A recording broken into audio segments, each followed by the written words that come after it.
1 run से आवादे हो गया है। कुछ लोगों की किस्मत इतनी भाई लोगों झंडू होती है, जितना मर्जी भाई मेहनत कर लें, जितना मर्जी कोशिश कर लें, आखिरी में भाई लोगों बस भाग से ही फूटे रहते हैं।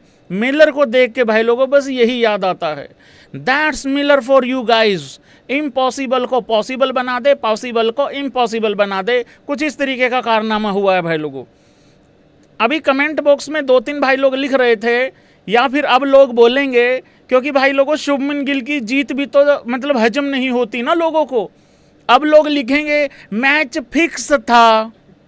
हाँ था, मैच फिक्स था, बिल्कुल मैच फिक्स था। पहले से ही डिसाइडेड था कि ये मैच 8 अप्रैल को शाम को 7:30 बजे दिल्ली के अंदर खेला जाएगा। ये बिल्कुल फिक्स था, पहले से ही टाइम जगह सब कुछ भाई लोगों फिक्स रखी गई थी। लेकिन ये फिक्स नहीं होता है कि जीतेगा कौन। ओके मेरी चिंटू, देखिए जो गुजरात की हार से, जो गुजरात की हार की उम्मीद पाल के बैठे थे, और जो गुजरात की जीत को हजम नहीं कर पा रहे हैं, बस मैं उनको एक ही बात बोलूँगा भाई लोगों, सब अपने ही लोग हैं, कोई दिक्कत परेशानी वाली बात नहीं है। झूल लो पकड़ के, और रो तो तुम रहे ही हो। अबे तुम्हें पता है कितना जरूरी था आज गुजरात का जीतना। अभी मैं कुछ बोलूँगा तो एक पीले कपड़े की जलेगी, और दूसरे जितने भी न्यूट्रल फैंस हैं भाई लोगों वो अभी स्माइल करेंगे। देखना, आज गुजरात का जीतना इस वजह से जरूरी था क्योंकि अब सिर्फ इकलौती टीम ही रह गई है पीले वालों की जो एक भी मैच नहीं जीते हैं। भाई लोगों, अगर आज गुजरात की टीम हार जाती, एक तो वो चेन्नई सुपर किंग के बराबर में जाके खड़े हो जाते, मतलब 3 मैच हार गए, 3 में से 0-0, मतलब उस हिसाब से। दूसरा, आज गुजरात का जीतना इस वजह से जरूरी था कि दिल्ली को एक झटका लगना बहुत जरूरी था, क्योंकि भाई लोगों दिल्ली का अगला मैच चेन्नई से है। तो ये सारी चीजें यूं भाई लोगों जुड़ी हुई हैं एक दूसरे से। देखिए, किसी का फायदा, किसी का घाटा, किसी का नुकसान, किसी का नफा, इसी तरीके से चीजें चलती हैं भाई लोगों। वेलकम भाई लोगों, स्वागत है सभी का। वीडियो को लाइक करते जाएं, चैनल को सब्सक्राइब करते जाएं, मीटर खींच के रखें, ढील बिल्कुल देनी नहीं है। मिलर किस किस को लगता है गलती कर बैठा, बहुत नाराज था, बहुत सैड था, बहुत दुखी था। राहुल ने भी गले लगाया, अक्षर पटेल ने भी, मतलब अक्षर पटेल के पास तो मतलब रो ही दिया था वो बिल्कुल। पर भाई लोगों एक बात नहीं समझ में आई, आखिरी ओवर में 13 रन चाहिए थे भाई लोगों। पहली बॉल पे चौका आ गया, 5 में 9 चाहिए, 5 में 9 चाहिए। अगली बॉल पे विपराज आउट हो गया। अब क्या सिचुएशन बन गई मैच की, अब चाहिए 4 में 9। करेक्ट है। खेलने कौन आया, खेलने आया कुलदीप। जब कुलदीप यादव, यस और नो, पहली बॉल पे, क्योंकि सिंगल ही देना था उसको मिलर को, क्योंकि 4 में 9 चाहिए हैं, जब कुलदीप आया वो पहली बॉल पे सिंगल ले लेता है। अब चाहिए भाई लोगों 3 में 8। करेक्ट हो गया। जब 3 में 8 चाहिए था, मिलर ने शानदार छक्का मारा भाई लोगों और बाहर ही निकाल दी बॉल ऑलमोस्ट। ठीक है, अब क्या चाहिए भाई लोगों, 2 में 2 चाहिए। अब मुझे हाँ या ना करके ये बताओ, क्या ये मिलर का ओवर कॉन्फिडेंस मरवा गया, या मिलर का कॉन्फिडेंस था, या एक नॉर्मल जो कॉमन सेंस होती है, मुझे लग रहा वो यहाँ पे शायद प्रिवेल नहीं की, जो कॉमन सेंस थी। 2 में 2 चाहिए हैं, सेकंड लास्ट बॉल आता है भाई लोगों, वहाँ श्योर शॉट सिंगल था, डबल नहीं था, सिंगल पक्का था। मेरा सवाल अब ये है, अगर कुलदीप यादव पहली बॉल पे आके अपनी, अब वो जो खुद की पहली बॉल खेलता है, जब उस पे वो सिंगल ले सकता है, तो वो क्या आखिरी बॉल पे सिंगल नहीं ले सकता था? भाई देखो एक बात समझो, मिलर अगर उस 5वीं बॉल पे सिंगल ले लेता तो ये तो पक्का हो जाता ना कि दिल्ली हार नहीं रही है। करेक्ट है ना, कॉमन सेंस नहीं भाई लोगों यहाँ पे मतलब अप्लाई की गई है। देखो, मैं गुजरात के लिए इस वजह से खुश हूं कि मैं नहीं चाहता था वो तीनों में से तीनों हारे। मैं क्लियर बता दूं, मैं कल भी बता रहा था, क्योंकि मैं नहीं चाहता मेरे पीले वालों कपड़ों की कोई बराबरी करे भाई लोगों। तुम बराबरी करने का लायक नहीं हो रहे, सुन लो मेरी बात ध्यान से। तो मैं नहीं चाहता था, लेकिन मैं ये भी तो नहीं चाहता ना कि इस तरीके का फुद्दूपंथी तुम करो, मतलब उस तरीके से। देखिए, अब आ जाइए आप आखिरी के 2 ओवरों में क्या सिचुएशन था। राहुल पे भी आऊंगा, आखिरी के 3 ओवरों में क्या सिचुएशन था। देखिए, एक टाइम पे सिचुएशन था, आखिरी लास्ट 20 बॉल्स का हाल पहले जान लो। वहाँ पे ये गुजरात मैच जीत चुकी थी, डीसी ये मैच हार चुकी थी, ऑलरेडी हार चुकी थी वहाँ पे। 20 में 49 चाहिए था भाई, राहुल आउट हुआ। 3 ओवरों में 45 रन चाहिए था, आखिरी के 2 ओवरों में भाई 36 चाहिए थे।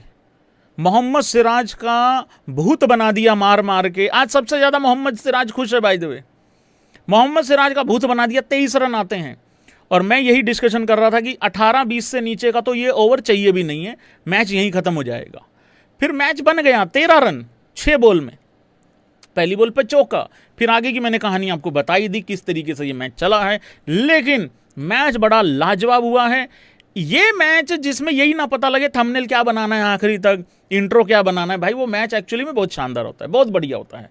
अब बारी आ जाती है भाई लोगों केएल राहुल की। देखो यार, मेरा राहुल की किस्मत जो है ना वो मेरी बुआ जैसी है। मेरी भाई लोगों एक बुआ जी हैं, मेरी 2 हैं बुआ हैं, मतलब उस हिसाब से।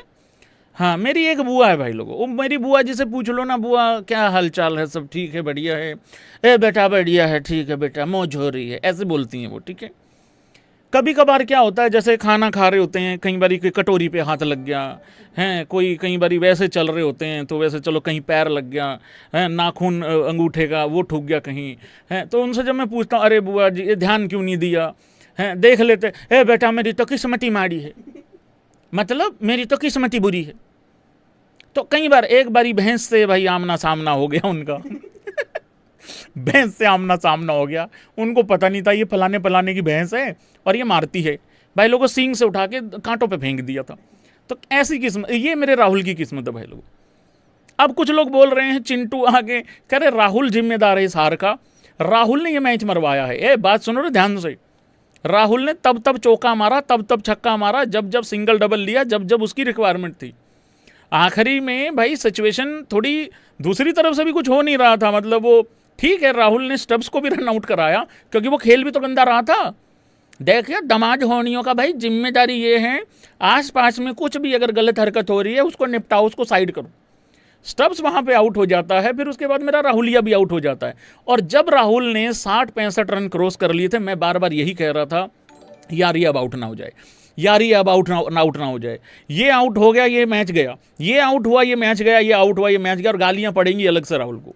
नहीं जी, राहुल को ही मैच खत्म करना चाहिए था भाई। राहुल को तो सारी साफ सफाई भी करके आनी पड़ेगी ग्राउंड की। राहुल को तो ये भी देखना पड़ेगा सबने खाना खा लिया कि नहीं खा लिया। राहुल को तो बॉलर्स की भी गालियां खानी है।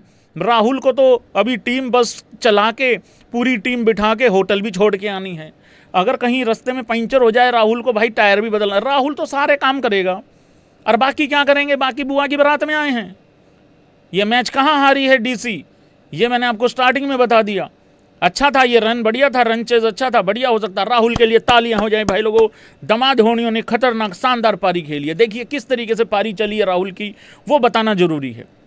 राहुल पहली 25 बॉलों में सिर्फ 33 रन बना के खेल रहा होता है। उसके बाद भाई लोगों क्या होता है कि वहाँ पे विकेट गिर जाता है उसके पार्टनर का।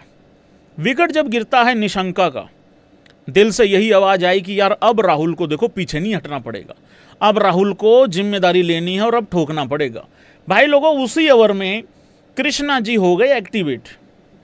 पहली बॉल पे विकेट लेने के बावजूद, नया बैट्समैन आने के बावजूद वो सिंगल लेता है। उसके बाद राहुल चौका छक्का छक्का चौका मार के भाई लोगों 29 बॉल में अपना 50 पूरा करता है। ये केएल राहुल है आप लोगों के लिए। उसके बाद भी केएल राहुल ने मामला पूरा खींच के रखा। मेरी डिमांड ये थी मिड इनिंग में, पहले जब मैच चल रहा था फर्स्ट इनिंग, वो चलो जब हम कर रहे थे ड्रीम 11 पे, मैंने तब भी कहा था राहुल का 70 में 40 में 70 चाहिए कम से कम, और राहुल ने 40 बॉल में 41 किया।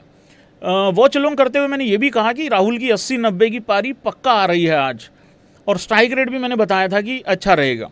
अब जब राहुल का जब और शुभमन गिल ने 45 में 70 किया था, तो मैंने तब ये बात कही थी, मैंने कहा भाई तेरे को 40 में 70 करना है, मतलब उस हिसाब से। बाकी ठीक है यार, बढ़िया पारी खेली है राहुल ने, अच्छी पारी खेली भाई, लाजवाब पारी थी। थोड़ा सा अनफॉर्चुनेट रह गया भाई राहुल, अब क्या करें भाई, शतक भी मिस हुआ। हालांकि शतक मैटर नहीं कर रहा था वहाँ पे, मैच जीतना ज़्यादा मैटर कर रहा था। और लेकिन सिचुएशन ये थी, राहुल को 110-15 रन बनाने पड़ेंगे। यस, इम्पॉसिबल इनिंग टाइप का सिचुएशन था, वो मिलर ने किया। पर मिलर की किस्मत, मैंने कहा ना भाई, बहुत बड़ी मतलब झंडू बाम किस्मत है भाई मिलर की, और बड़ी बड़ी गंदी किस्मत है। अच्छा, किस किस को लगता है गिल स्लो खेला? मैं इसको भी अभी के अभी क्लेरिफाई कर देता हूँ थोड़ा सा, क्योंकि मैंने देखो, मैं ऐसे नोट्स बनाता है भाई लोगों, ये मैंने गिल का बना ये गिल का बना रखा है पूरा नोट्स, आप लोगों को दिख ही गया होगा, ठीक है। बहुत लोगों ने कहा भाई गिल को बाबर हो गया, गिल स्लो खेला। भाई देखो, मजबूरी समझिए, स्कोर कार्ड देखोगे तो लगेगा कि स्लो खेला है। मैंने एक बात कही थी, अगर मैच जीत गई तो किसी ने स्लो कहना नहीं है, अगर हार गई तो भाई फिर पड़ेंगी गालियाँ। और निबियो से तुम पंगा मत लिया करो, निबियो की दुआओं के कारण ही आज 1 रन से मैच जीती है गुजरात टाइटंस। भाई लोगों, बात क्या थी, देखिए बात समझिए। जब 2 ओवर खत्म हो गए थे, गुजरात जब बल्लेबाजी कर रही थी, वहां पे 18 रन थे गुजरात के, ठीक है। शुभमन गिल ने खेल ली थी 6 बॉल और 6 ही रन थे, करेक्ट है।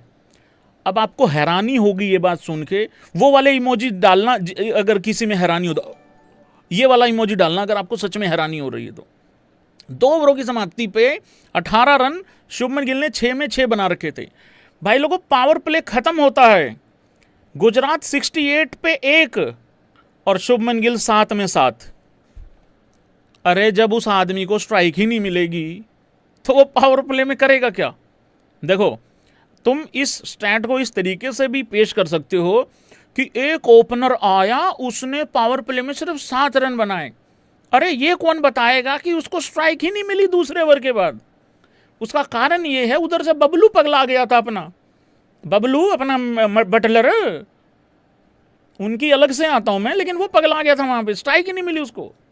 जब वहां पे बबलू आउट होता है तब गिल 11 में 13 करके खेल रहा था। तब मैंने कहा भाई अब थोड़ा सा मीटर उठा दे, अब थोड़ा काम चक दे। और फिर उसने भाई लोगों 33 बॉल में 50 किया, 150 का स्ट्राइक रेट था, क्या चाहिए फिर? वो ठीक था, ओके पारी थी भाई, बढ़िया है। और रही बात भाई, वो वैभव सूर्यवंशी की तरह नहीं खेला, वो या जायसवाल की तरह नहीं खेला, वो अभिषेक शर्मा की तरह नहीं खेला, वो संजू सैमसन की तरह 97 कब बनाएगा? अगर ये सारे सवाल हैं, अब तो वो T20 खेल भी कहाँ रहा है, खिला भी कहाँ रहे हो तुम उसको? नहीं बताओ तो।